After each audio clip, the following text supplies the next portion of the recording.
Elle a passé sa vie entière à blâmer cet homme pour tout ce qu'elle avait perdu.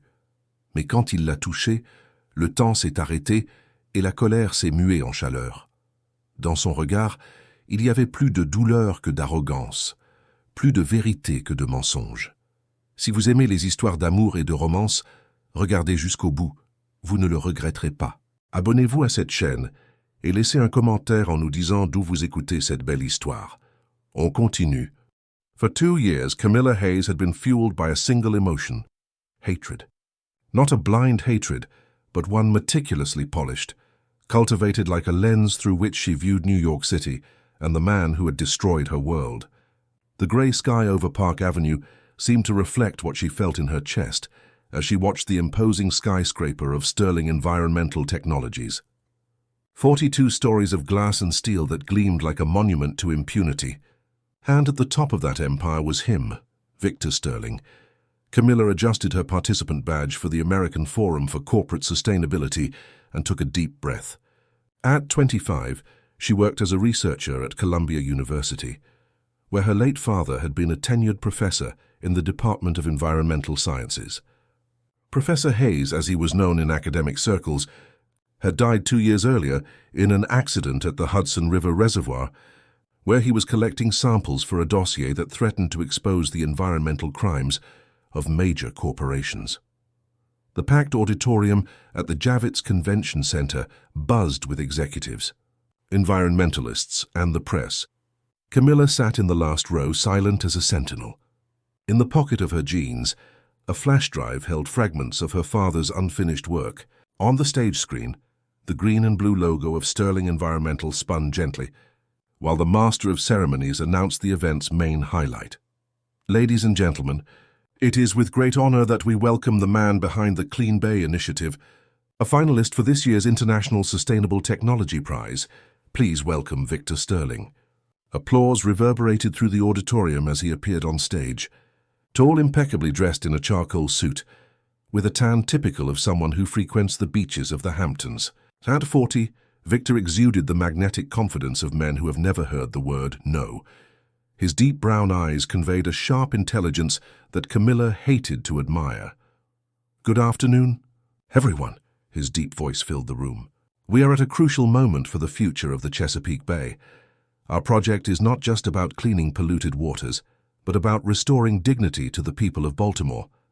The floating bioremediation platform we inaugurated last month is already processing 500,000 gallons of contaminated water per day." As he spoke about innovative technology and environmental responsibility, Camilla felt her heart race. Her hand clenched the flash drive so tightly that her knuckles turned white. Projected photographs showed the enormous maritime structure Sterling had built in the bay, with its filtration turbines and state-of-the-art laboratories. Questions? Victor concluded his presentation, and the moderator opened the floor to the audience. Camilla stood up before she lost her nerve. She walked to one of the microphones positioned in the central aisle. Camilla Hayes, a researcher from Columbia University.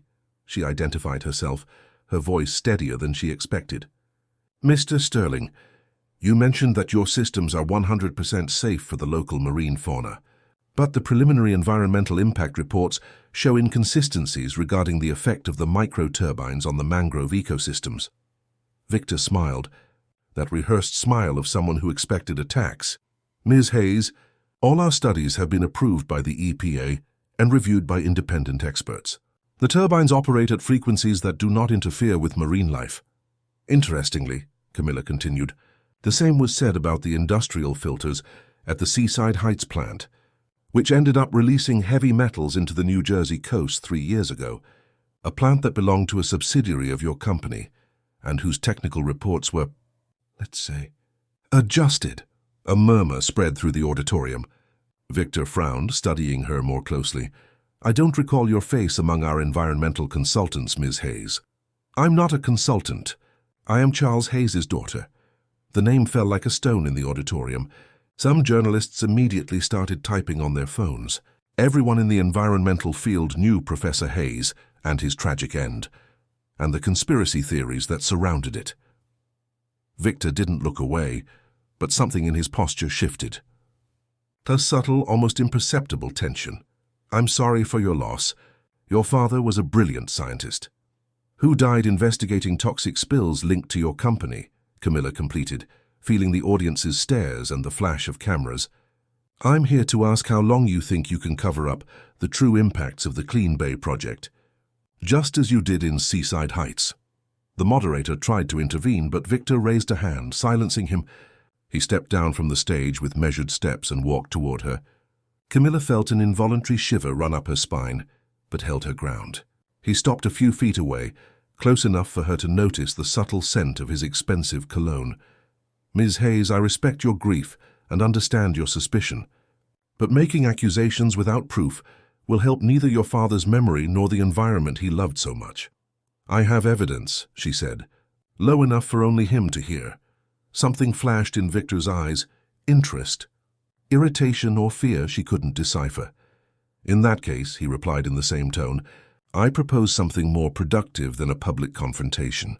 1 week, full access to the platform facilities in the Chesapeake Bay. Come and see with your own eyes. If you find a single flaw, I'll cancel the project." Camilla hadn't expected that. She looked into his eyes, searching for the lie, the bluff. She found only a disturbing intensity. "And if I don't?" His mouth curved slightly, not quite a smile, but something close. "You owe me an apology," looking me in the eyes. "In person." The challenge hung between them like electricity. Camilla knew it was a trap, but it was also her only chance to get the proof she needed. In her tiny apartment on the Upper West Side, she had spent countless nights trying to piece together her father's work. Now the enemy himself was opening his doors. "When do we leave?" The following days were a whirlwind.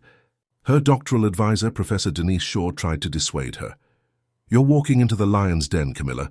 Sterling isn't just any company. It has political, legal connections." Your father knew that. They were in the small university lab where Camilla spent more time than at home.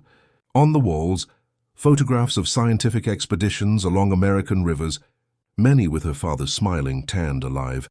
"That's exactly why I have to go," she replied, packing analysis equipment into her backpack. Dad was about to prove something big. Something that scared powerful people.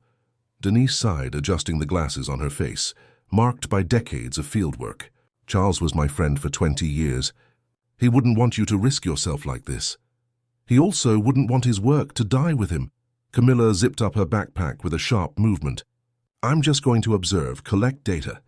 Nothing more. It's Victor Sterling, Camilla.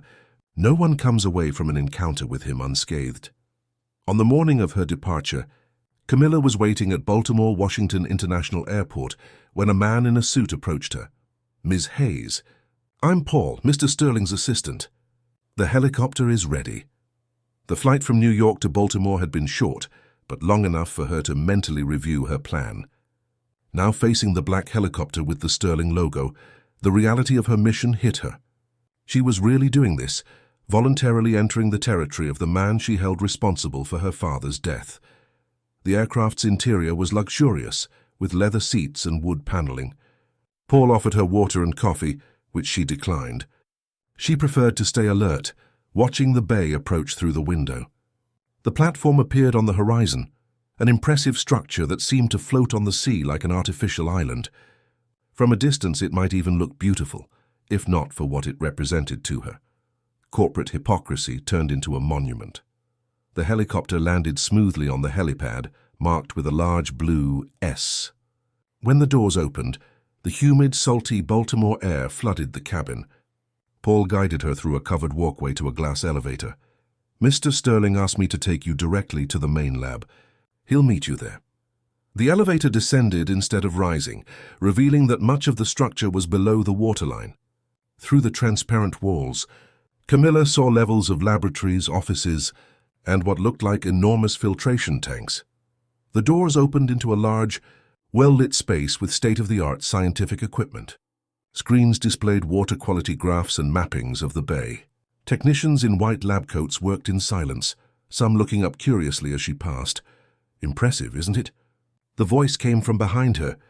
Victor Sterling, dressed more casually than at the event, in dark slacks and a blue shirt with rolled-up sleeves revealing strong forearms. Without the suit and tie, he seemed less like the untouchable CEO and more like a man, which somehow made him even more dangerous in Camilla's eyes. On the surface, yes, she replied, keeping her guard up. But I didn't come here to admire the aesthetics. Of course not, he approached, stopping at a respectful distance. You came to find flaws. And you have my word, full access. Nothing hidden, nothing censored. I only ask that you observe with the mind of the scientist you are, not just with the heart of a daughter. Don't tell me how to do my job, Sterling. Or. Subtle smile touched his lips. Fair enough. Paul will show you to your quarters. Dinner is served at 8 in the main dining hall. Tomorrow we'll start with a full tour of the filtration systems. I'd rather start today. You just arrived from your trip. I'm not tired. Victor studied her face for a moment, those brown eyes assessing her as if she were a particularly interesting math problem. As you wish. I'll leave you in the hands of Dr. Marina Cole, our chief scientific officer. She knows every inch of this platform. He checked his watch. I have a video conference with investors in 15 minutes. Dinner later? It wasn't really a question, and Camilla didn't deign to answer. Victor nodded to a middle-aged woman approaching, her grey hair tied in a firm bun. Dr. Cole, this is Camilla Hayes. Please show her everything she wants to see. Absolutely everything. The afternoon passed in a whirlwind of technical information. Dr. Cole was competent and detailed, explaining every aspect of the biomimetic filtration system that Sterling had developed. Against her will, Camilla found herself impressed with some aspects of the project. The microturbines did seem to operate at frequencies that didn't affect marine life, and the bioremediation filters used an innovative approach with modified bacteria that consumed oil and heavy metals. But there was something that didn't add up. On the monitoring screens, certain areas of the platform were shown with restricted access. When she asked about it, Dr. Cole responded with a plausible technical explanation about ongoing tests. We can see that area tomorrow if you like, the scientist offered. They're calibrating the sensors today. Camilla made a mental note to investigate later. Her quarters were a spacious room with a view of the bay, decorated with simple elegance. A queen-sized bed, a work desk, a small sofa, and a private bathroom with a glass shower. On the desk, a new laptop with the Sterling logo and a satellite phone. For your convenience, Paul had explained. The Wi-Fi has a signal throughout the platform, but as promised, nothing you do here will be monitored. Camilla doubted that. As soon as she was alone, she took a discreet device from her backpack that she had borrowed from a friend in Columbia's digital security department. The device would detect hidden cameras and microphones. To her surprise, it found nothing. She took a hot shower, letting the water wash away some of the day's tension. She put on clean jeans and a simple t-shirt, pulling her curly hair into a ponytail. She wasn't there to impress anyone. The main dining hall was a large area with big windows facing the sea. Most of the staff had already eaten, leaving only a few technicians and engineers chatting at distant tables. Victor was sitting alone in a more private corner, working on a tablet while drinking what looked like whiskey. Camilla picked up a tray and helped herself from the still-stocked buffet. As she approached, Victor put away his tablet and stood, pulling out a chair for her with an old-fashioned gesture of courtesy that irritated her. I can seat myself, she said, deliberately choosing the chair next to it instead of the one he offered. Victor smiled, not seeming offended. How was the tour? Informative. Camilla cut a piece of grilled chicken. Your team is competent, the best in the country in their fields, and well paid to maintain their loyalty, I imagine. A glint of amusement passed through his eyes. Do you always attack first, or is that privilege reserved for me? I'm not attacking. I'm stating a fact. Of course. Victor took a sip of his drink. Dr. Cole told me you asked some interesting questions. Difficult ones. That's good. It's exactly what I expected. I didn't come here to meet your expectations, Sterling. Victor, I prefer to keep it formal. He tilted his head slightly, observing her with that unsettling intensity. You know, you look like your father, not just physically. The same passion, the same stubbornness. The mention of her father caught her off guard. You knew him? A shadow crossed Victor's face so quickly she might have imagined it. Our paths crossed a few times, at conferences mostly, and yet you allowed your company to— We didn't allow anything, he interrupted, his voice suddenly firmer. Sterling has never been held responsible for any environmental violation because we haven't committed any. Your father was a brilliant man, but he was following false leads. Lies, Camilla hissed, her appetite suddenly gone. He had proof. Victor took a deep breath as if searching for patience. That's why you're here, Camilla. To see the truth for yourself. I'm not asking you to believe me now. Just to observe. To analyze. To use that gifted brain you inherited. The compliment didn't soften her. 7 days. That was the deal. And on the 8th, I expect to be far from here with all the answers I came for. Or with more questions than you imagined, he replied enigmatically. The dinner proceeded in tense silence. When they finished, Victor stood up. We have a dive scheduled for tomorrow. I want to show you what we're doing on the bottom of the bay. A dive? Camilla hadn't expected that, unless you're afraid. It was a clear challenge and she wouldn't back down. I'll be ready. In the solitude of her room, Camilla organized her notes from the day. The platform was impressive, that was undeniable. But there were restricted areas, vague explanations about certain processes, and most unsettling. Why was Victor Sterling, one of the most powerful businessmen in the country, dedicating so much personal time to convincing her? What could he possibly gain? Her personal cell phone, which she kept as a backup, vibrated with a message. It was Denise, important news. Found some of your father's old files. Secure call tomorrow? Camilla replied affirmatively, feeling her heart race. As she prepared for sleep, a tropical storm was forming on the horizon, sending the first flashes of lightning over the bay. Through the window, she saw Victor on the outer platform, alone under the rain that was beginning to fall, looking out at the ocean as if he carried the weight of the world. For a brief moment, he didn't look like the villain of her story. He just looked like a man, and that disturbed her more than she cared to admit. The morning brought clear skies and a calm sea. Camilla woke before dawn, restless after a night of confusing dreams where her father and Victor appeared alternately, both trying to tell her something she couldn't understand. She took advantage of the platform's silence to explore. With her full access badge, she walked through still empty corridors, taking discreet photos with her personal phone. On a lower level, she found what she was looking for. The central control room, the technological heart of the operation. The door required special authorization, but to her surprise, her badge worked. The room was empty except for monitors flashing with real-time data. Camilla approached the main terminal and inserted the flash drive she had brought with her. She needed only a few minutes to copy the system logs, which might reveal inconsistencies in the official reports. Looking for something specific? The voice made her freeze. Victor was standing in the doorway, wearing a wetsuit and a black t-shirt, arms crossed over his chest. He didn't seem angry, just curious. I thought I had full access, she replied, staying calm as she discreetly removed the flash drive. You do. That's why I didn't trigger the alarm when I saw you come in here at 5 in the morning. He approached, looking at the screen she had been consulting. System logs. You could have asked, I would have authorized it. I prefer to verify things myself. Of course. Find anything interesting? Camilla faced him, trying to read his intentions. Why are you making this so easy? Why let me rifle through your secrets? Victor held her gaze, something unreadable passing through his eyes. Maybe because I'm tired of being seen as the villain in a story I didn't write. There was a disarming sincerity in that sentence that caught her off guard. Before she could respond, he changed the subject. The dive boat leaves in 30 minutes. Breakfast is served on the deck.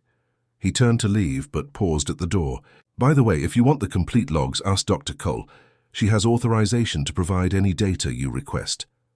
The dive was revealing in many ways.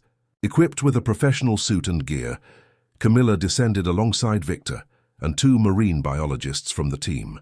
Below the polluted surface of the Chesapeake Bay, a surprising world revealed itself.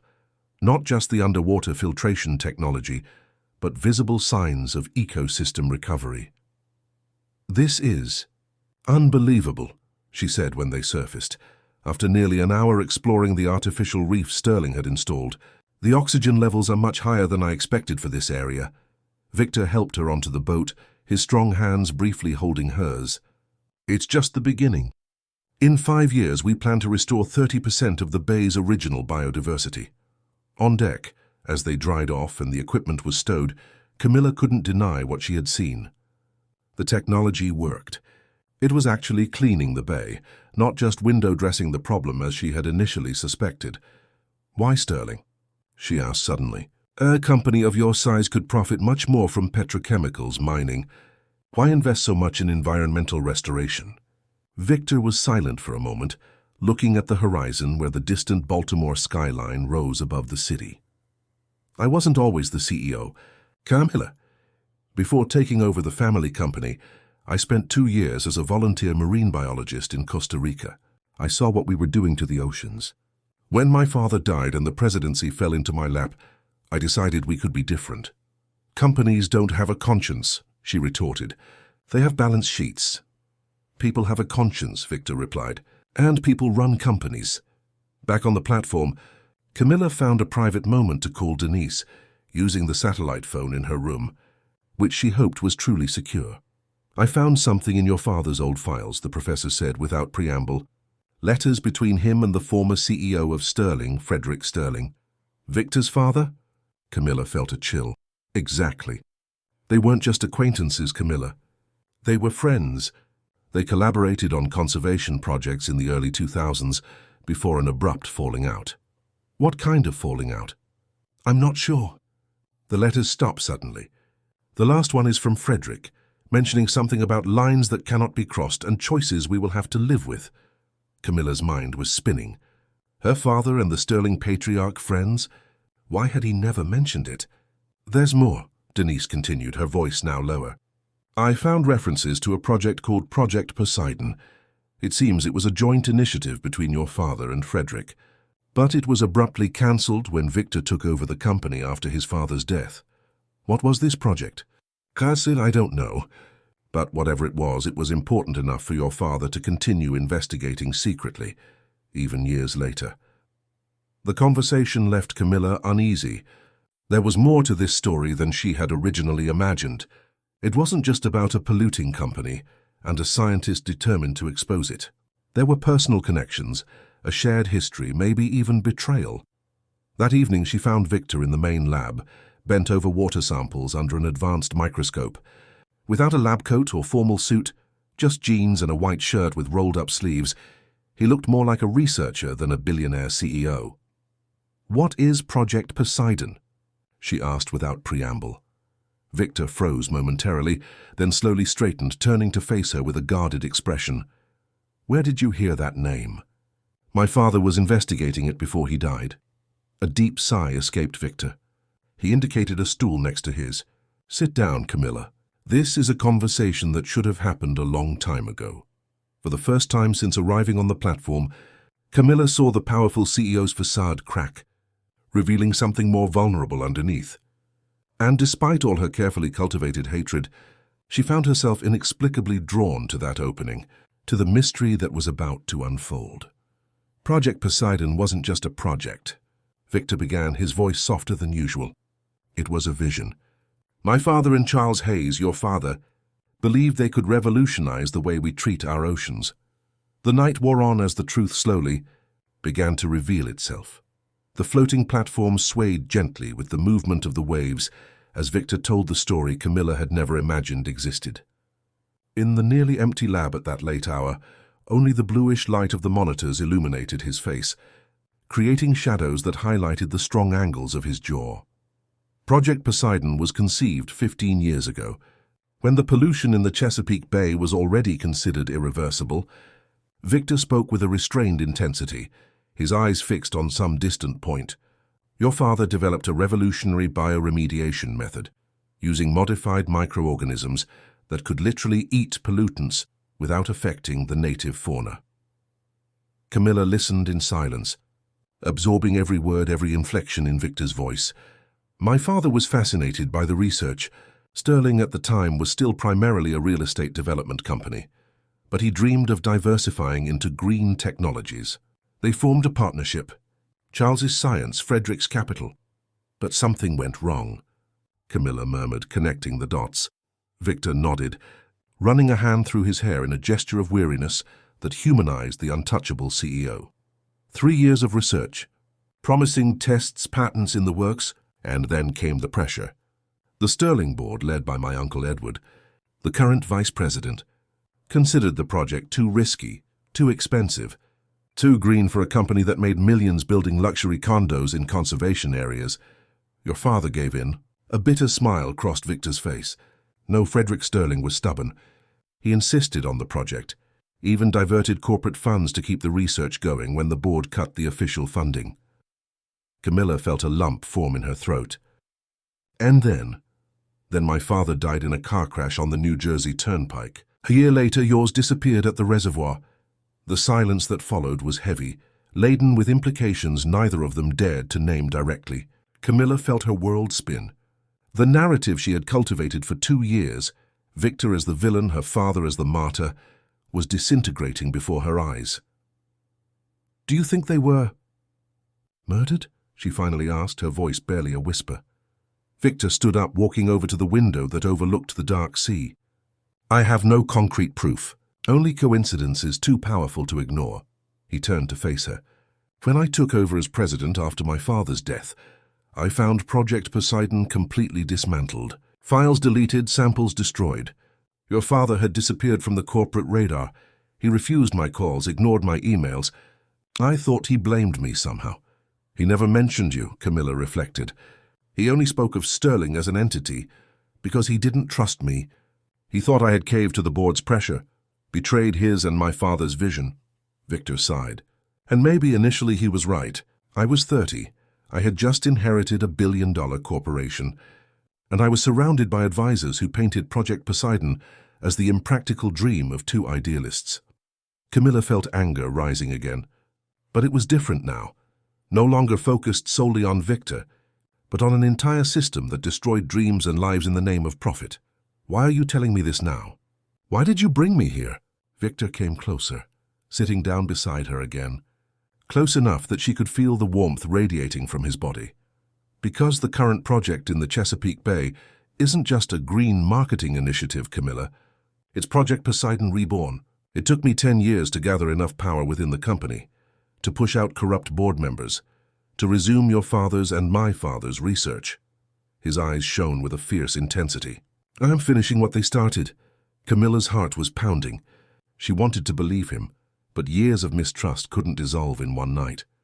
"If this is true, why didn't you approach me sooner? Why did you let me think that I was the villain?" A sad smile touched his lips. "I tried.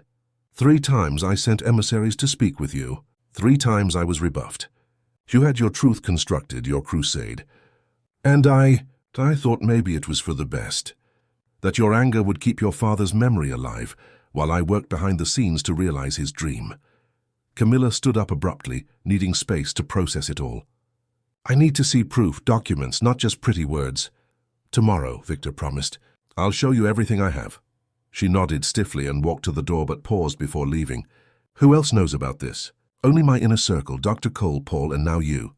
"And your uncle? Edward is still with the company, isn't he?" A flicker of caution crossed Victor's eyes. "Yes, Vice President, mainly overseeing our traditional construction operations, far from the environmental projects." He paused. "Keep your friends close and your enemies closer, as they say."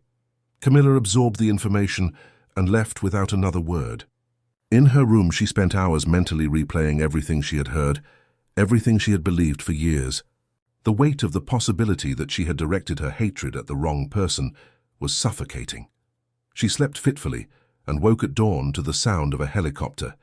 From her window, she saw the aircraft landing on the helipad and a middle-aged man in an expensive suit disembarking. Something about him seemed familiar, though she had never seen him in person. At breakfast, she found out who he was. "My uncle paid a surprise visit," Victor commented when he found her in the dining hall, an underlying tension in his normally controlled voice. "Edward Sterling, Executive Vice President." As if summoned, the man she had seen from the helicopter entered the dining hall, heading straight for their table. As tall as Victor, but with graying hair and a heavier build, Edward Sterling exuded the arrogant confidence of the powerful who have never faced consequences. "Nephew," his voice boomed through the room, "thought I should see for myself how you're spending our millions." His gaze fell on Camilla. "And who do we have here?" "Camilla Hayes, Victor answered before she could speak. An environmental consultant evaluating the project's impact. Edward frowned as if trying to recall something. Hayes! The name is familiar. A common surname, Camilla replied coolly. Of course. Edward smiled, but his eyes remained calculating. Well, don't let my presence interrupt the audit. I just came to check some numbers with the finance team. When he walked away, Camilla whispered, He recognized me. Probably. Victor seemed tense. This complicates things, and why? Because the dossier your father was compiling before he died wasn't just about Sterling as a whole. It was specifically about operations supervised by Edward. A shiver ran down Camilla's spine. You think he don't make accusations without proof? Victor cut in, glancing around to see who might be listening. This is exactly what I wanted to avoid by bringing you here now. His presence was not part of the plan. After breakfast, Victor took her to his personal office on the platform, an elegant room with a panoramic view of the ocean. From a safe built into the wall, he removed an old folder. These are the only physical copies I managed to save, he explained, placing the folder on the desk. Correspondence between your father and mine. Drafts of the original project. And this. He pulled out a silver flash drive, the digital version of what was left of Project Poseidon. Camilla took the documents with trembling hands. Her father's handwriting leaped from the pages, making her heart ache. Scientific letters, initially formal, gradually became friendly, revealing a partnership that went beyond the professional. They really believed they could change the world, she murmured, feeling tears burn in her eyes. We still can, Victor replied softly. That's what I'm trying to do here. She looked up to meet his eyes. For the first time since she had met him, she allowed herself to truly see him, not as the enemy constructed in her mind, but as a man carrying his own burden of loss and purpose. I need time to process all this, she said finally. Of course. Take the folder to your room, review it at your own pace. The day passed with Camilla alternating between studying the documents and observing the platform's operations with new eyes. Edward's presence loomed like a dark cloud over the facility, creating a palpable tension among the employees. Late in the afternoon, while checking water samples in the main lab, she felt a presence behind her. Edward Sterling was standing in the doorway watching her with a cold smile. Miss Hayes, we finally meet alone. Camilla maintained her composure, continuing her work. I'm busy, Mr. Sterling. Charles Hayes was your father, wasn't he? He entered the lab, closing the door behind him. Interesting that Victor would bring the daughter of such a fierce critic of Sterling to our most innovative platform. As I said, I'm here as a professional consultant. Edward laughed, a humorless sound. We both know that's not true. The question is, what is my nephew planning? He stepped closer, invading her personal space. What game are you two playing? No game. Just science. Science. Edward pronounced the word as if it were a curse. That's what your father said while he was trying to destroy everything we've built. It's for science, for the truth. His face took on an expression of disdain. Do you know what happens to people who put truth above practical interests? The veiled threat made Camilla's blood run cold, but she held his gaze. Are you threatening me, Mr. Sterling? Just offering some advice. He smiled again, stepping back. Take the next helicopter back to the mainland. Forget whatever Victor has shown or told you. Get on with your life. Or you risk following the same path your father chose. With that he left, leaving Camilla trembling with anger and fear. She immediately sought out Victor, finding him in a meeting with engineers. When he saw her at the door, he must have noticed something in her expression, because he excused himself and led her into an empty hallway. What happened? She recounted the meeting, watching Victor's face harden with every word. He crossed a line, Victor muttered, his fists clenched. This wasn't supposed to happen. What do we do now? Victor looked at her, surprised by her inclusion of him in her plans. You believe me then? Camilla took a deep breath. I'm starting to believe that maybe I've been directing my hatred at the wrong person all these years. Something softened in Victor's gaze. We'll have dinner in my quarters tonight. We need to talk without any eavesdroppers. Victor's quarters occupied the top floor of the platform, an elegant but surprisingly simple apartment for someone of his standing. Large windows offered a panoramic view of the bay, where the lights of Baltimore were beginning to shine against the darkening sky. He prepared the meal himself, something that surprised her. Crab cakes with fresh ingredients brought from the mainland that morning. I didn't know billionaire CEOs cooked, Camilla commented, accepting a plate. Victor smiled, a genuine smile that transformed his face. I lived alone in a cabin in Costa Rica for 2 years, remember? I learned to get by. They ate with a bottle of white wine, talking about safe subjects, marine science, global conservation projects, university memories. It was only when they were having coffee that Victor addressed the elephant in the room. Edward is dangerous, he said without preamble. More than you can imagine. He controls a significant faction of the Sterling Board, and he has connections to politicians at the highest levels in Washington, D.C. Do you think he was responsible for the deaths? Victor contemplated his cup. I don't have direct proof, but yes, I believe so. Why haven't you gone to the police? With what proof? Coincidences? And do you really think the Baltimore police would investigate one of the most powerful families in the country? He shook his head. No, my strategy has been different, to gather enough power within the company to eventually expose and oust him completely. And the Bay Project is part of that. It's the culmination. If it succeeds, it proves that my father's and your father's vision was viable. It disproves decades of Edward's arguments about the economic inviability of real sustainability. Victor looked at her intently. But with Edward here, we need to accelerate our plans. Our? He hesitated. Sorry, I didn't mean to presume. But I was hoping that now that you know the truth, we could work together. Camilla felt something shift in the air between them. A connection formed not just by their father's shared past, but by something more immediate, more personal. What do you need from me? And your knowledge. Your courage. He hesitated. Your name. A public endorsement of the Clean Bay Project from the daughter of Charles Hayes would be powerful. It would put me directly against Edward. Yes, Victor didn't soften the truth. And it would be dangerous. Camilla stood up, walking over to the windows. Baltimore glittered in the distance.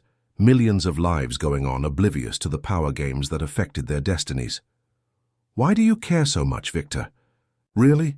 You could have taken the easy way out, caved to your uncle, run the company like any other rich, powerful CEO. Victor joined her at the window, his reflection overlapping hers in the glass.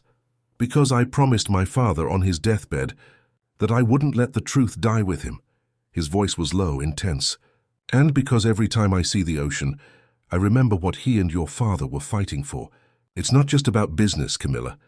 It's about legacy. What world do we want to leave behind? The sincerity in his voice touched her deeply. For 2 years she had reduced this man to a caricature of a corporate villain in her mind. Now seeing the passion in his eyes, the devotion to a cause, Camilla felt the carefully cultivated hatred transform into something more complex, more unsettling. I'll help, she decided finally. But we need a careful plan. Victor's smile lit up his eyes. I already have one in mind. They spent hours discussing strategies, sitting side by side on the sofa, their shoulders occasionally touching as they reviewed documents. It was late at night when Camilla realized how close they were, how much the atmosphere between them had changed. It's getting late, she said, suddenly aware of the intimacy of the moment. Victor nodded but made no move to pull away. Thank you, Camilla, for listening, for believing. I'm still processing everything. It's not easy to dismantle 2 years of certainty. I know. His eyes sought hers. But it's brave. The compliment warmed her in an unexpected way. Camilla stood up, needing distance to clear her head. I'm going to my room. We'll continue tomorrow. Victor walked her to the door. Sleep well. And Camilla, he hesitated. Be careful. Edward has eyes everywhere. She nodded and left, walking quickly through the silent corridors. Her heart was beating in a strange rhythm, and it wasn't just from fear of Edward. It was because of Victor, because of how her perception of him had transformed in just 2 days, because of how his eyes now followed her, even when he wasn't present. In her room, Camilla couldn't sleep. She reread the documents, organized her thoughts, and tried to ignore the unsettling feeling that something fundamental had changed within her. It wasn't just the truth about her father, about Sterling. It was something more personal, more primal. Near midnight, her cell phone vibrated with a message from Victor. Security check initiated on systems. Do not use platform computers until further notice. Something about the message seemed off. Camilla frowned, trying to identify what bothered her. Victor never used such a formal tone in their recent conversations. Following an instinct, she picked up the satellite phone and called him directly. "Did you send a message about a security check?" she asked without preamble when he answered. "No," Victor's voice sounded alarmed. "Where did it come from?" "Does my personal cell." A chill of fear ran down her spine. "Come to my quarters now." Camilla threw the documents and the flash drive into her backpack and left quickly. The corridors were strangely empty. In the elevator to Victor's floor, she felt the platform tremble slightly. Not the normal movement of the waves, but something more mechanical. When the doors opened, Victor was already waiting for her. Tense and alert. "The platform has gone into emergency lockdown," he explained, pulling her inside his apartment. "All external communication systems have been disabled." "What? How?"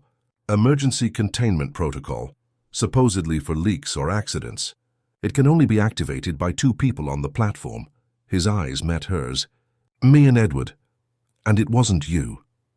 "No." Victor ran his hands over his face, the first display of a loss of control she had seen in him. "He's making his move, isolating the platform. Why?" "To buy time." Victor picked up a tablet, showing a schematic of the platform with flashing red dots. Explosive charges, small but strategically placed on the main support structures and filtration tanks. Camilla felt her blood run cold. "He's going to sink the platform.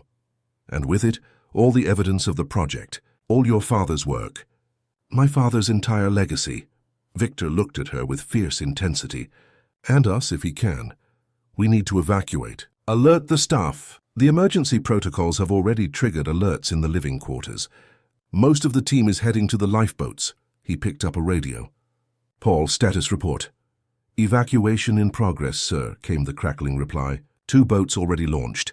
Mr. Edward is personally supervising the operation on the main deck." "He doesn't know we're aware of what's happening yet," Victor muttered, turning off the radio. "That gives us an advantage. What can we do?" Victor opened a cabinet, revealing a small arsenal. Life vests, flashlights, a waterproof radio, a flare gun. "We need to get to the central control room. From there, I can disable the lockdown and restore communications. Call the Coast Guard. And the bombs. If we can access the systems, I can see where they are, and maybe disable them remotely. And if we can't," Victor's eyes met hers, "then we do what we can and get on the last boat." Camilla felt the weight of the situation. "My backpack. The documents, the flash drive, the proof we need against Edward," Victor completed. "Keep them with you." Equipped and determined, they headed into the corridors, now lit only by red emergency lights. The platform vibrated subtly under their feet, the smaller bombs already beginning to destabilize the structure. Or just the rough sea, it was impossible to know. They descended via emergency stairwells, avoiding the potentially monitored elevators. On the 3rd level, they heard voices, security guards likely loyal to Edward. Victor pulled her into a side corridor, their bodies pressed against the cold metal wall as the men passed. "The control room is 2 levels down," he whispered when the coast was clear. Edward probably left guards. They continued down, increasingly aware of the platform's intensified swaying. A distant explosion reverberated through the metal, causing Camilla to stumble. Victor held her firmly by the waist, his eyes meeting hers in a moment of silent connection. "We're in this together," he said quietly, not letting go of her hand, even after she regained her balance. Approaching the control room, they saw 2 armed men guarding the entrance. Victor signaled for Camilla to stay back, but she shook her head. "I have an idea," she whispered, pulling a small vial from her backpack that she had brought from the lab. "Improvised tear gas. Cover your nose and mouth." Before Victor could object, she activated the vial and threw it down the corridor. A white cloud spread quickly. The guards coughed and staggered, trying to escape the chemical irritant. Victor and Camilla, protecting their airways with their shirt sleeves, used the distraction to run to the door. Victor typed in a code, and the door slid open. Inside, the room was empty, monitors flashing with red alerts. 15 minutes until complete structural failure, Victor read from a screen, his fingers already flying across the main keyboard. He programmed a progressive detonation sequence. "Can you stop them?" "I'm trying to access the system, but Edward changed the protocols. Victor worked frantically, beads of sweat forming on his forehead. "I have restored external communications," he exclaimed after a few minutes, calling the Coast Guard now. While he established contact with the authorities, Camilla watched the security monitors, which showed staff finalizing the evacuation. On one monitor, she saw Edward getting into a helicopter on the helipad, fleeing before his plan was complete. "Coward," she muttered with contempt.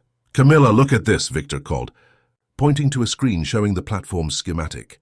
"I've identified the remaining bombs. 3 have already detonated, causing structural damage. 2 are set to explode in 10 minutes, directly under the main filtration tanks. Where the modified bacteria are stored," she concluded, understanding the full horror of the plan. "If they explode, we don't just sink. We release a modified biological disaster into the Chesapeake Bay." Victor nodded grimly. "And I can't disable them remotely." He isolated the detonators from the central system. "Then we have to disable them manually." Their eyes met, a silent understanding passing between them. It was a potentially suicidal mission. "I'll go," Victor declared. "You take the last boat." "No," Camilla grabbed his arm. "Either we go together or neither of us goes." "Camilla, I'm a scientist, Victor. I have a better chance of understanding how to disable the devices." She clutched the backpack to her chest. "Besides, someone needs to make sure this survives. The proof, our father's legacy." Victor studied her for a long moment, conflict visible in his eyes. Then, surprising her completely, he took her face in his hands and kissed her. A brief, intense, desperate kiss. "When this is over," he murmured against her lips, "we have a lot to talk about." Camilla's heart was racing as they pulled apart. The kiss had lasted only seconds, but it seemed to have altered the universe around her. "Let's go," she said, regaining her focus. "We have bombs to disable." Following the map on their tablets, they headed to the lower level where the main filtration tanks were located. The platform was now swaying dangerously, and the sound of groaning metal filled the air. A distant explosion indicated another bomb had detonated. On the tank level, water was already leaking from the metal joints, forming puddles on the floor. The strong smell of chemicals and seawater filled the air. "There." Victor pointed to a device attached to the side wall of a massive tank. A red light blinked slowly next to a small digital display. 642, 641. Camilla approached cautiously, examining the device. "It looks relatively simple. An explosive charge with a digital timer." She looked at Victor. "Can you find the other one while I work on this?" He hesitated, clearly reluctant to leave her. "We're out of time," she insisted. 6 minutes. Victor nodded and headed down the flooded corridor, disappearing into the gloom. Alone, Camilla studied the device, recalling lessons from chemistry and physics. The most dangerous part would be separating the detonator from the explosive charge. With steady hands, despite her fear, she began to work. 4 minutes later, she heard hurried footsteps. Victor returned, soaked to the waist. "I disabled the other one," he panted. "The east corridor is completely submerged. I'm almost done here." Camilla worked on one last connection and the red light went out. The timer froze at 1:47. "Done." She had barely spoken the word when a massive explosion shook the platform, throwing them against the wall. It wasn't one of the bombs they had disabled, but another one somewhere in the structure. Edward had a backup plan, Victor yelled over the deafening sound of twisting metal. "We have to get out, now!"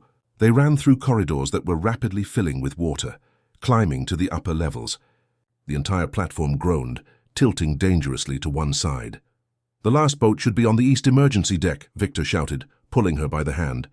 "If it's still there?" They emerged onto the deck under the night sky, the wind whipping their faces, waves crashing furiously against the doomed structure. In the distance, the lights of approaching vessels were visible, the Coast Guard responding to their distress call. The last lifeboat was still moored, rocking violently with the waves. They ran toward it when a deafening roar reverberated through the platform. An entire section of the structure collapsed just a few yards from them, creating a chasm between them and the boat. "We have to jump," Victor yelled, eyeing the distance, 15 feet over rough water. Camilla looked at the backpack with the precious documents, then at the churning sea. "We won't make it with this." "It's too heavy," Victor understood immediately. The digital files, the flash drive. Camilla pulled it from the backpack, securing it in the inner pocket of her life vest. The rest, papers, physical documents, would have to be sacrificed. The platform tilted even more, metal groaning in protest. "On three," Victor said, holding her hand tightly. 1, 2. They jumped together, plunging into the cold water of the bay. The current was strong, threatening to pull them apart, but Victor kept a firm grip on her hand. They swam furiously toward the boat, fighting against the waves. When they finally reached it, Victor pushed Camilla up first, then climbed in with her help. Soaked and panting, they started the engine just as another massive explosion shook what was left of the platform. From the boat, they watched the structure that had been the stage for so many revelations gradually sink into the dark waters of the Chesapeake Bay, taking with it years of work and, ironically, all evidence of Edward's actions, except for the small flash drive pressed against Camilla's chest. "It's over," she murmured. Exhausted, as Coast Guard vessels approached, powerful searchlights illuminating their small boat. Victor, sitting beside her, a protective arm around her shoulders, shook his head. "No, Camilla," he said, his eyes fixed on hers even in the darkness. "This is just the beginning." The days following the disaster on the Sterling platform passed in a blur of depositions, news cameras, and official statements. Camilla and Victor were taken by the Coast Guard first to a hospital in Baltimore, where doctors treated superficial cuts and mild hypothermia. It wasn't the physical injuries that marked them most, but the loss of the project and the threat that still loomed over their lives. Edward Sterling had vanished. His helicopter, as preliminary investigations revealed, had landed at a private estate on Martha's Vineyard, from where he had supposedly boarded a private jet to an unknown destination. On the fourth day after the incident, Camilla was sitting on the balcony of a secure apartment in Fells Point, a discreet Sterling property, watching the ocean that now held such a different meaning for her. The flash drive recovered from the platform rested heavily in the pocket of her jeans, the only tangible trace of the whole truth. The sound of the door opening made her turn. Victor entered, looking exhausted after another day of emergency meetings with company executives and federal investigators. Without his usual suit, wearing only dark pants and a white shirt with rolled-up sleeves, he seemed more human, more vulnerable. "How did it go?" Camilla asked, offering him a cup of freshly brewed coffee. Victor accepted the drink with a tired smile, sitting in the chair next to her. "Difficult. The board is divided. Half of them want to remove me as CEO, claiming negligence in the platform's security. The other half is terrified of the legal implications of all this. And Edward? Any leads? The FBI is tracking financial movements. Offshore accounts being emptied." Victor took a long sip of coffee. He planned this for a long time. Silence fell between them, heavy with all the unspoken words since the desperate kiss on the platform. In the chaotic days that followed, there had been no opportunity for personal conversations, only strategies, depositions, and the constant struggle to stay one step ahead of Edward and his allies. "What we have on the flash drive could finish him," Camilla finally said, "but it could also destroy Sterling completely." "I know." Victor set his cup on the coffee table and ran his hands over his face. "Thousands of jobs. Legitimate environmental projects across the country. All at risk." Camilla studied his profile for a moment, still adjusting to the new image she had of him, no longer the cold villain who had inhabited her nightmares for 2 years, but a complex man, carrying the weight of a complicated legacy and trying to do the right thing in a world of moral grays. "What do you want to do?" she asked softly. Victor turned to face her, his dark eyes seeking hers. "What would your father do? What would be fair to his memory?" The question caught her off guard. It wasn't what she expected, that he would think first of Charles Hayes, not of saving his empire. "My father believed in truth above all else," she replied after a moment of reflection. "But he also loved nature more than any moral abstraction. He would want whatever saved more rivers, more forests, more lives." Victor nodded, as if confirming something to himself. "Then we don't destroy Sterling. We transform it." "How?" He stood up, walking to the balcony railing, looking at the horizon where the sun was beginning to set, painting the Baltimore sky in shades of orange and purple. "I'm going to call a press conference. Reveal everything about Edward, his illegal operations, the sabotage, possibly the murders. but not as an isolated scandal. He turned to her, his eyes shining with a renewed purpose. As a moment of complete transformation. The rebirth of Sterling as a corporation truly dedicated to the mission my father and yours envisioned. Camilla felt her heart race at the audacity of the plan. The board will never allow it. A slow smile formed on Victor's lips. The board has no choice. The shares I inherited from my father give me majority control. I've always had the power to change everything, Camilla. I just needed the right moment, the right proof, the right inspiration. The way he looked at her made something inside her warm. Camilla stood up, joining him on the balcony. It's risky. Edward has powerful allies. I'm counting on it. Victor took a step toward her. I want them to come out of the shadows, to expose themselves trying to take me down. It's the only way we can clean up the company completely. You could lose everything, sir, or gain what really matters. They were close now. So close that Camilla could feel the warmth radiating from his body. The subtle scent of his cologne mixed with the salty sea air. I need you by my side when I do this, Victor said, his voice softer. The daughter of Charles Hayes endorsing the new direction of Sterling would be powerful, symbolically, politically. And is that the only reason you want me by your side? The words slipped out before she could stop them, more vulnerable than she had intended. Victor's eyes darkened, his hand rising to gently touch her face. You know it's not. The moment was charged with possibilities, with divergent paths opening before them. Camilla felt on the edge of a precipice. The hatred that had sustained her for so long had transformed into something more complex, more frightening in its intensity. The ring of Victor's cell phone broke the spell. He answered with evident reluctance, taking a few steps away. I understand, yes, I'll be there in an hour. What is it? Camilla asked when he hung up. The FBI found evidence on Edward's personal computer, documents directly implicating him in my father's death. His voice was controlled, but Camilla could see the storm of emotions in his eyes. They want my formal statement. I'll go with you. Victor shook his head. Better not. It's safer if we stay separated for now, until we understand the extent of Edward's network. He hesitated. And I need to process this alone. To finally know the truth about my father. Camilla nodded, understanding his need for space. I understand. But Victor, be careful. He held her hand briefly, squeezing it gently. Always.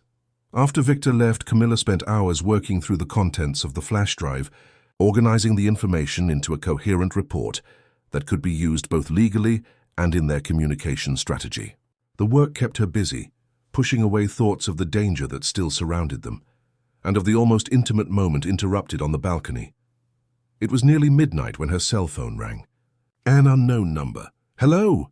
Ms. Hayes. The voice was unfamiliar, professional. This is Detective Miller, FBI. We need you to come to the downtown headquarters immediately. Something in the formality of the voice put her on alert. May I ask why? A brief hesitation. It's about Victor Sterling. There's been an incident.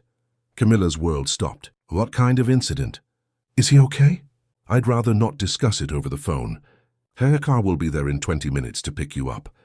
Camilla's instinct screamed that something was wrong. Victor had mentioned they needed to be cautious, that Edward had allies everywhere. What if this call was a trap? Actually, I'll meet you there, she replied, buying time. I have my own car. As you wish. Please hurry. As soon as she hung up, Camilla called Victor's direct number. No answer. She tried again with the same result. An icy fear spread through her chest. Following her gut, she called the one number Victor had given her for emergencies. Paul speaking, answered the familiar voice of Victor's assistant.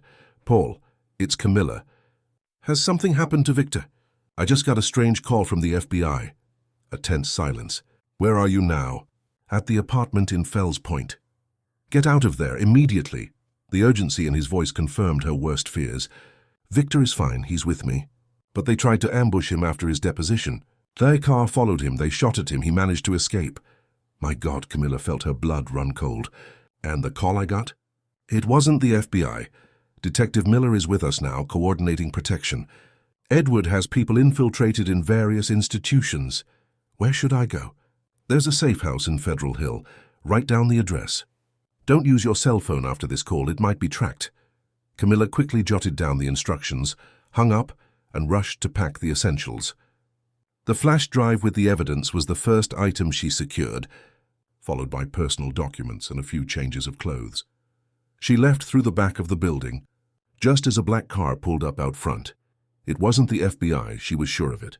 She hailed a cab a few blocks away, asking to be dropped off near a still-open mall. From there, she walked for 10 minutes and took another cab, this time to Federal Hill. The historic neighborhood on the hills of Baltimore was quiet at that hour. The cab dropped her at a corner as instructed, and Camilla walked the last stretch to a discreet colonial house, hidden behind walls covered in bougainvillea. She knocked on the door in the specific way Paul had indicated. 3 knocks, a pause, 2 knocks. The door opened almost immediately, and there was Victor, a bandage on his temple, but alive and whole. Relief hit her like a physical wave, and without thinking, Camilla threw herself into his arms. Victor held her tightly, his body solid and real against hers. "I thought," she began, her voice choked with emotion. "I'm okay," he murmured into her hair. "We're okay." Inside the house, they found Paul and an older man who was introduced as Detective Miller from the FBI. The atmosphere was tense but organized, maps, documents, and communication equipment spread across a central table. "The situation is more complex than we imagined," Miller explained, as Camilla accepted a cup of strong coffee. "Edward Sterling isn't just on the run. He's fighting back. We have evidence that he's ordered the elimination of both of you before you can present the evidence publicly. Have you identified his accomplices within the force?" Victor asked, sitting next to Camilla, close enough that their arms brushed lightly. Miller nodded grimly. 2 detectives, a federal prosecutor, possibly a judge. We're setting up a covert operation to arrest them simultaneously, but it takes time. In the meantime, you need to stay off the grid. For how long? Camilla questioned. 3 days, maybe 4. Until we have Edward's network sufficiently mapped to act. Victor exchanged a look with Camilla. We don't have that time. Every day that passes, Edward consolidates his position, moves assets, destroys evidence. We need to act now. That's suicide, Paul intervened. He has professional killers at his disposal. And we have the truth, Camilla replied, surprising herself with the firmness in her voice. And the press. A plan began to form in her mind, risky but potentially devastating for Edward. She looked at Victor, seeing the understanding reflected in his eyes even before she explained her idea. "A live broadcast," he murmured, catching her train of thought. Not a controlled interview, but something direct, uninterrupted. Exactly. Camilla felt the adrenaline of planning. Edward might have influence over traditional media outlets, but he can't silence the entire internet at once. Detective Miller looked skeptical. "You'd be completely exposing yourselves." "We're already exposed," Victor argued. "The difference is if we do it on our terms. Under the public eye, any move against us would be even more incriminating for Edward." The discussion stretched into the early morning. Adjustments made, risks assessed, alternatives considered. As the first rays of sun began to filter through the cracks in the curtains, they had a plan. Imperfect, dangerous, but necessary. Paul was tasked with organizing the technical logistics. Miller, reluctantly, agreed to provide a small team of trusted agents for security. When they were finally alone, Camilla and Victor allowed themselves a moment of quiet in the small internal garden of the house. The Baltimore sky was brightening, promising another day of intense heat. "Are you sure you want to do this?" Victor asked, looking at her intently. "Once you're up there with me, your life will never be the same." Camilla smiled faintly. "My life already changed irrevocably the moment I decided to confront you at that conference.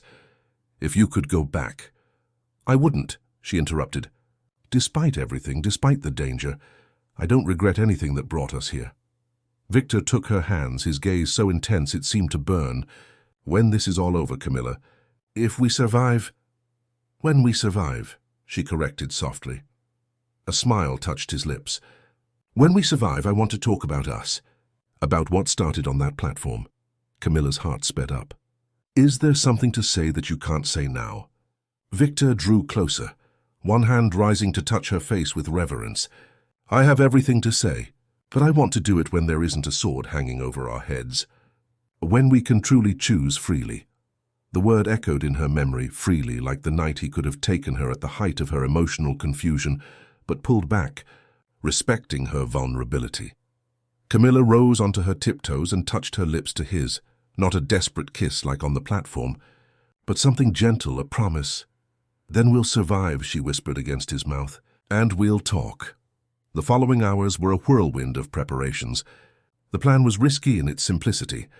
A live broadcast directly from the Sterling headquarters in downtown Baltimore, where Victor would announce the complete restructuring of the company, reveal Edward's crimes, and present the evidence Camilla had organized. It wouldn't just be an exposé, but a vision for the future. The rebirth of Sterling as a corporation truly dedicated to sustainability, honoring the legacy of Frederick Sterling and Charles Hayes. It would be streamed simultaneously on multiple online platforms, ensuring that even if one was taken down, others would continue. Paul had recruited a small, trusted technical team, and Detective Miller would discreetly position federal agents around the building. On the morning of the broadcast, Camilla prepared in her room at the safe house, pulling her hair into a professional bun that contrasted with the knot in her stomach. She wore a borrowed navy blue pantsuit. They needed to appear composed, trustworthy, unquestionably professional. In the mirror, she barely recognized the woman staring back at her, determined, transformed, so different from the hate-fueled scientist of just a week ago. A soft knock on the door announced Victor. He entered, impeccable in a grey suit, though the discreet bandage on his temple was a reminder that the danger was real. "Ready?" he asked, his eyes sweeping over her with an admiration he didn't try to hide. "Almost." Camilla picked up the flash drive from the table, holding it for a moment. "This will change everything." "It already has," Victor replied, coming closer. "Everything has already changed." He gently touched her face. "You look beautiful." Camilla smiled, feeling a strange calm despite everything. "Not exactly what I expected to hear before we take on a criminal corporate empire. The truth is rarely what we expect." The drive to the Sterling headquarters was tense, conducted in an armored car with 2 federal agents, disguised as a driver and a security guard. Paul was already on site with the technical team, preparing the main auditorium for the broadcast. The imposing Sterling building dominated an entire block in downtown Baltimore, its modern lines of glass and steel symbolizing the power the corporation wielded. Employees watched them with curiosity as they crossed the lobby. The CEO's presence after days of absence, accompanied by a stranger, was generating buzz. In the panoramic elevator, Victor took Camilla's hand, squeezing it briefly. No words were necessary. They were in this together until the end. The auditorium on the penultimate floor had been transformed into a makeshift studio. Cameras, lights, microphones, and screens, showing the different platforms where the broadcast would occur simultaneously. Paul was checking the final details with the small team. "We're ready to go live in 10 minutes, he reported, the tension evident in his normally controlled voice. "Federal agents are positioned discreetly at strategic points. Detective Miller is coordinating remotely." Victor nodded, moving to a quieter corner to review his notes. Camilla followed him, feeling the weight of the moment. "What do you think Edward will do when he sees us live?" she asked in a low voice. Victor met her gaze. "He'll try to stop us, in every way possible." "I'm scared," she admitted, allowing herself a moment of vulnerability. "Not for myself, for you." "For the truth."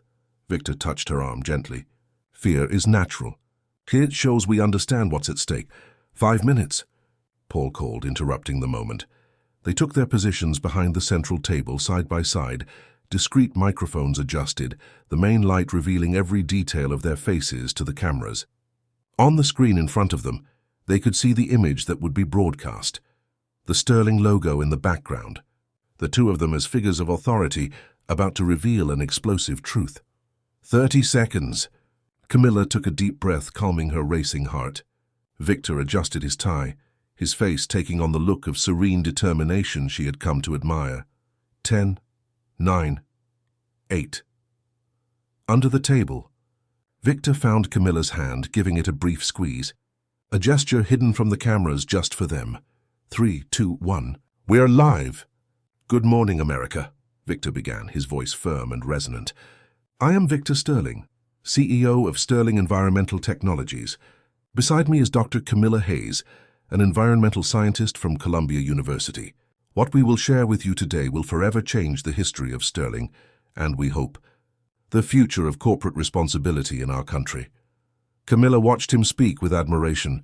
His presence was magnetic, his articulation perfect, as he explained the events on the platform, the sabotage, the suspicions about Edward. When it was her turn, Camilla spoke with the same passion and precision she had inherited from her father, presenting the technical evidence, explaining Project Poseidon and the vision the two patriarchs had shared.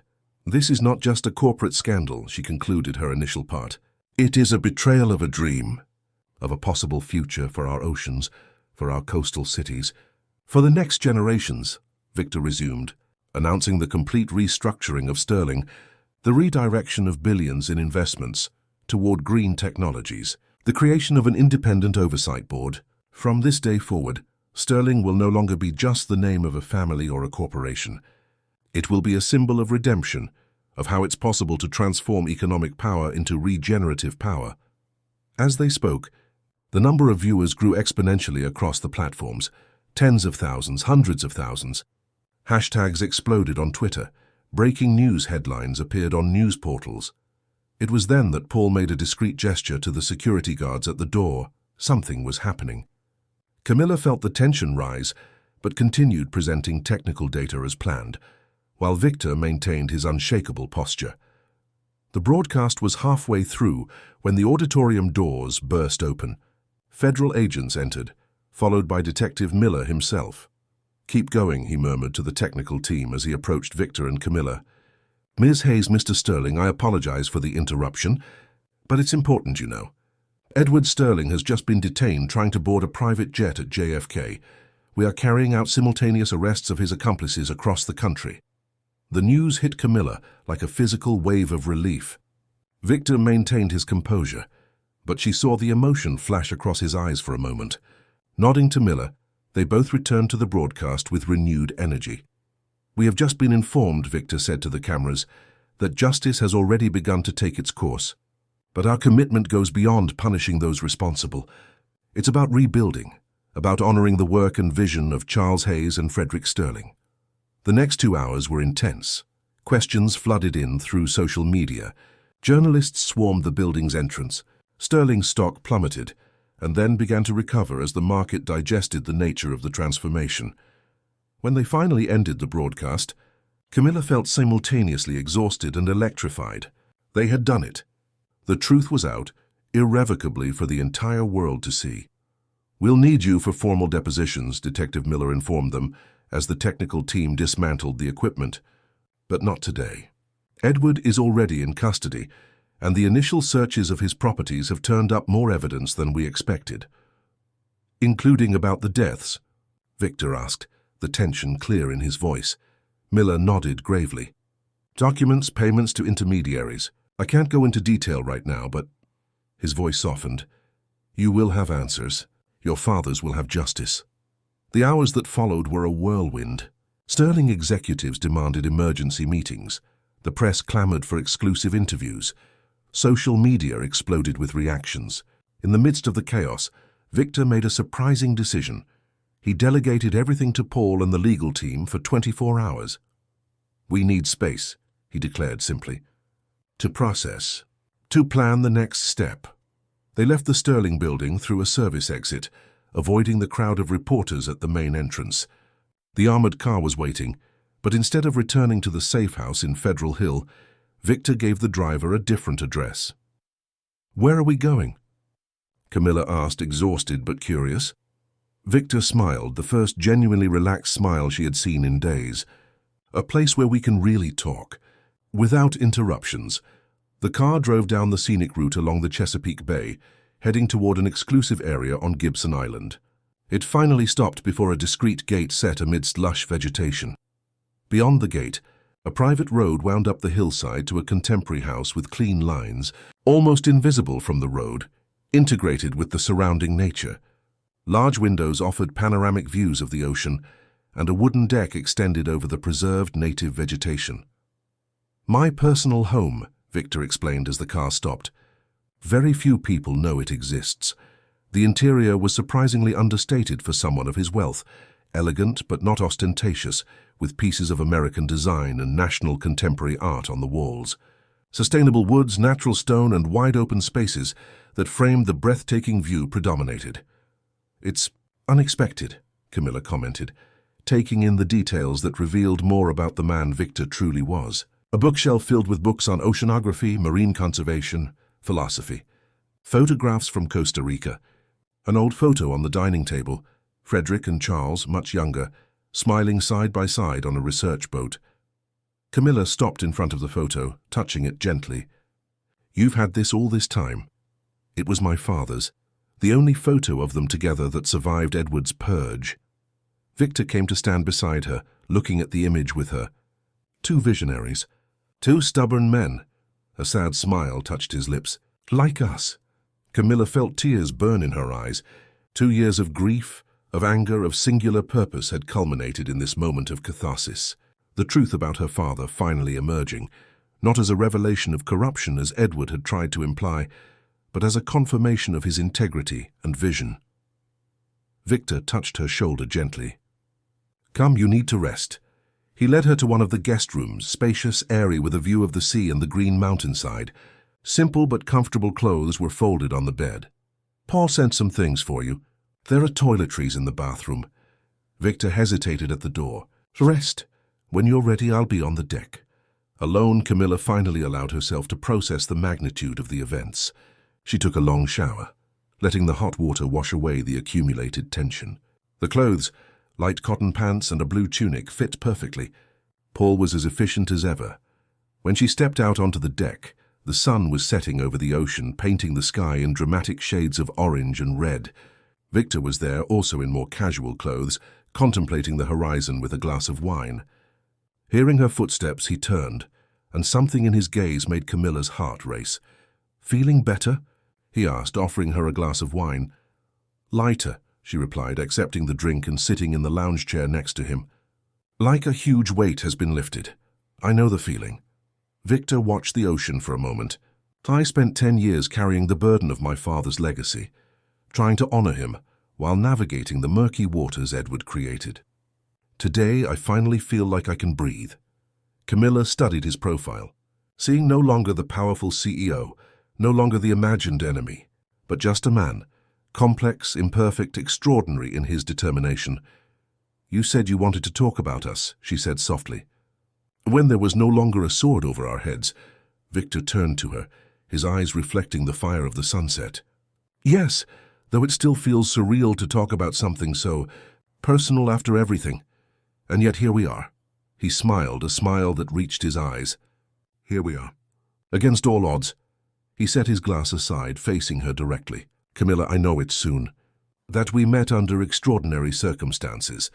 That we started as enemies. Extraordinary circumstances can accelerate certain processes," she replied, surprising herself with the calmness in her voice. "They reveal who we really are faster than normal life does." "That's what I believe too." Victor hesitated, then reached out to gently touch her hand. "When you showed up at that conference, I just saw another activist trying to destabilize Sterling. Later, when I found out who you were, I saw an opportunity to finally clear my name in the eyes of someone who mattered, the daughter of Charles Hayes." "And now?" Camilla asked, her heart pounding as she laced her fingers with his. "Now I see you. Just you, your strength, your intelligence, your fierce loyalty. Your ability to change, to listen, to re-examine truths you believed were absolute." His eyes met hers with intensity.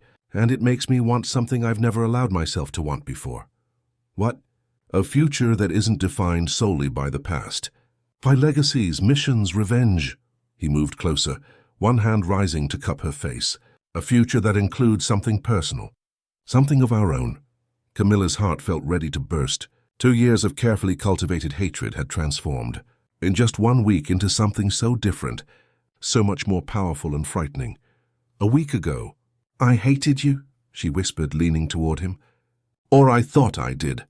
And now, in response, Camilla closed the distance between them, her lips meeting his not with the desperation of the kiss on the platform, but with a deliberate softness that quickly deepened into something more intense. Victor's hands tangled in her hair, pulling her closer, while she clung to his shirt as if afraid he might disappear. When they finally broke apart, breathless, Victor rested his forehead against hers. "That answers my question," he murmured, a smile in his voice. Camilla laughed softly. "I think so." Victor pulled her onto his lap, wrapping his arms around her as they watched the last trace of sun disappear over the horizon. In the now darkened sky, the first stars began to shine. "What happens now?" Camilla asked, nestled against his chest. "With Sterling?" "With Project Poseidon." "Rebuilding," Victor answered, his fingers tracing soft patterns on her arm. "Transformation. It will be hard. There will be resistance. Attempts to sabotage what we started today. But we have something Edward never had." "What?" "The truth. And each other." The words warmed Camilla from the inside. She turned in his arms to face him, seeing in Victor's face the same mix of determination and vulnerability she felt. "It won't be easy," she cautioned. "To the world out there, we'll be the daughter of Charles Hayes and the Sterling heir. There will be speculation, judgment." "Let them talk," Victor replied, his eyes never leaving hers. "We know the truth. Our fathers would know the truth." "Yes," Camilla smiled, feeling a peace she hadn't experienced in years. They would know. The kiss they shared then was a promise, not just of passion, but of partnership, of shared purpose, of a future built not on the ruins of the past, but on the strength they found in each other. 6 months later, the new headquarters of the Hayes Sterling Foundation was inaugurated on the grounds where the Sterling family mansion on Gibson Island once stood. A state-of-the-art research center, dedicated to marine conservation and sustainable technologies, open to scientists from all over the country. At the inauguration speech, Victor and Camilla appeared together, no longer as CEO and scientist, but as partners in every sense. The discreet wedding band on Camilla's finger reflected the Maryland sunlight, a symbol of the union that had surprised American society and inspired headlines across the country. "What began in hatred," Camilla said to the audience of scientists, students, and journalists, has transformed into the most unexpected of journeys, Whittle. By her side, completed, and what our fathers started together, we now continue, not just as guardians of their legacy, but as architects of something new. That night, alone on the balcony of the house they now shared, Camilla rested her head on Victor's shoulder as they watched the sea. Her hand rested gently on her stomach, which was beginning to show the first signs of the life growing within her. A secret only the two of them knew, for now. "They would be proud, wouldn't they?" she murmured, looking up at the stars. Victor kissed her forehead, his hand covering hers over the promise of the future they carried. "More than proud. They would understand that sometimes the universe works in mysterious ways to bring together what was meant to be." Camilla smiled, snuggling closer to him. "From hate to love. Who would have thought?" "The opposite of love was never hate, Camilla." Victor looked at her with the eyes she had learned to read so well, which no longer held any secrets from her. "It was indifference. And we were never indifferent to